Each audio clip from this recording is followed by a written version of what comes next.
living in there is different than out here. Turn and talk with the person next to you. What's different about living under there than living out here? Because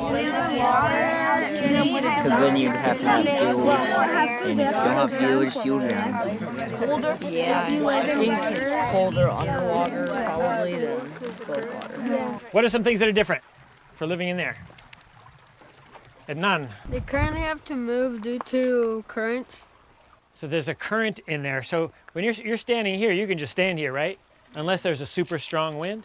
But if you're living in the water there, look right there, there's a strong current there. Something else I want you to pay attention to when you look at these organisms is think about what might eat it and how it might protect itself from whatever it might eat it. Scoop around where those plants are at. And I'm not like looking for an organism and trying to aim for it. I'm just doing this kind of blind. I don't know if I'm catching anything or not.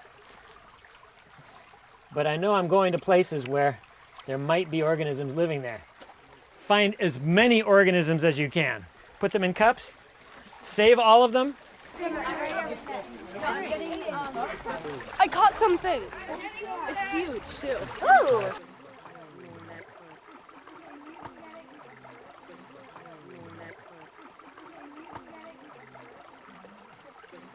That thing right there. Oh. Oh my God, that's so interesting. You have about 5 minutes left to catch organisms. Do not release your organisms. Oh, look. You see the things on the leaves? See it? That looks like it can jump. You and your partner, I want you to choose one organism to focus on. With your drawing, you're going to be doing scientific drawing. So in scientific drawing, it's not about, oh, how pretty can I make this? It's about how accurate can I make this? You're going to be trying to catch as much data as you can, do writing, do drawing, and make sure your drawing is as accurate as you can. Okay? It walks both ways. Like it'll like crawl this way and then it'll walk forwards. So that's something you should write down. I say crawls backwards and forwards. Nice. What other notes did you take? Crawls both ways and shakes its head. Like you'll watch it like jitters and stuff. And it has 3 antennas.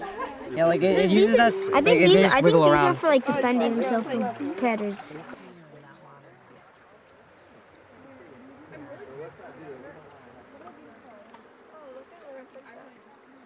Look it up. Look at a microscope. Okay. The thing is that we're hard to tell exactly. I'm just gonna. Do you think these are pinchers at the end of them? Yes. So I know that. Hey, what kind is he? Remember to write down questions that you have. I haven't seen a lot of questions written down. Oh, do we have questions? I want to show you this key. So if you want to identify your organism, this is pretty simple.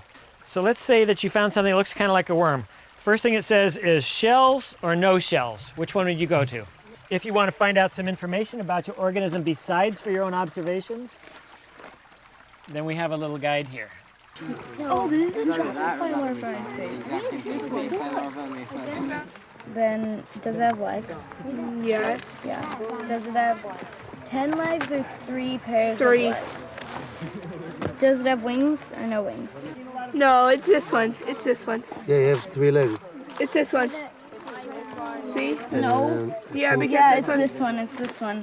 Mayfly larva. Does it have large mouth parts? You know, after the guinea pig. Yeah, it does, because look at it. When you look at it, he has like big... Okay, I think that's a dragonfly larva. Hey, what else should we write?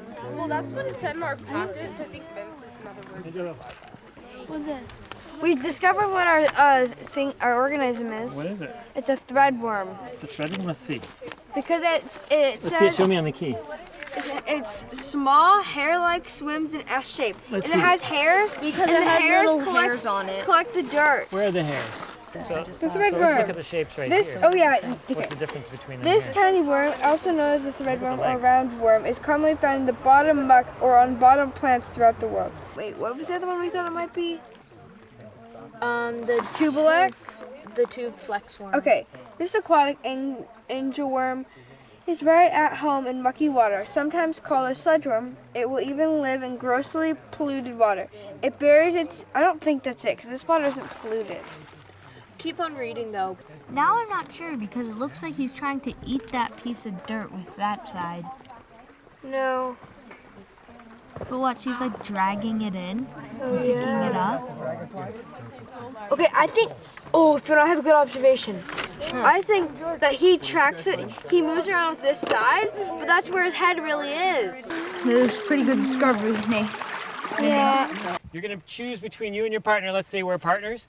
We're going to say I'm A and you're B, okay? The A person will stay with the organism in the drawings. The B person wanders and looks at other people's. So let's say that I'm here staying with the drawing of whatever it is. Here it is. And let's say I've got the organism right here too. A person stays with these. And then let's say somebody comes on up and checks it out. Here's what you do. Check out what I just found. Look at the drawing here. And these are some things that I noticed about it. Here's some questions I have. I don't know what the heck those things are on the side of its head. We think it's a mud puppy because that's what it looked like in the key because it had a head that's shaped like this. It's a conversation between you and the person who comes by. You're exploring, you're trying to figure it out, and you say things like, you know, I don't know what those things are for. What do you think they might be for? And then when I say switch, and it switches around, then he'd be the B person would go and check this out, and then I'm wandering around just like she did, and I'm checking out other things and having conversations. This way you get to check out everybody's organism and your drawings. So choose who's A and B. A person, stay with your organism. B person, stand up, wander.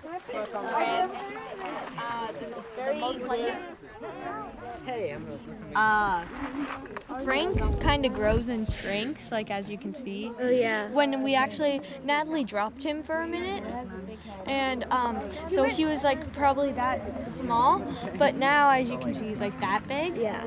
So Wait, so we're not. why do you think he grows and he shrinks? I noticed it's got a lot of legs. Tell me something about it. Yeah. Wait, mayflower larva? It's very big. Hey, I'm gonna listen to what you have. Ours is a dobson fly larva. That's gigantic. Compared to this. And it has a big head, right? No, but okay. It's got like pinchers in the front. I got the salamander, and we looked in the key to find that it was a mud puppy. And you had to look very closely for the eyes because you couldn't see that they had a little curve. What do you have here, Riley? A dragonfly larva. We don't know what kind. All we know is that he's vicious. He will grow wings. That is wild. And they live in the water until they have wings, or what? That's what we think. He doesn't have them yet, but he looks like the basic body of a dragonfly, and it looks like there are places on his back where wings should grow. Wow. Okay, when I say go, what I'd like you to do is grab somebody in the circle that you did not work with, like you did like nothing with during this activity. And once you've got that person, I'd like you to share with them as many different things as you can remember of the observations you made, the questions you came up with, what things reminded you of, names of things, what you learned about things, as much as possible. And discuss any skills you think you just got better at. I got some cool observation skills. I think a pig. Why a pig? Because researchers say they're like smart and they're like eat a lot. I would do a gorilla or something like primatology. I don't know, maybe like one of the undersea. Or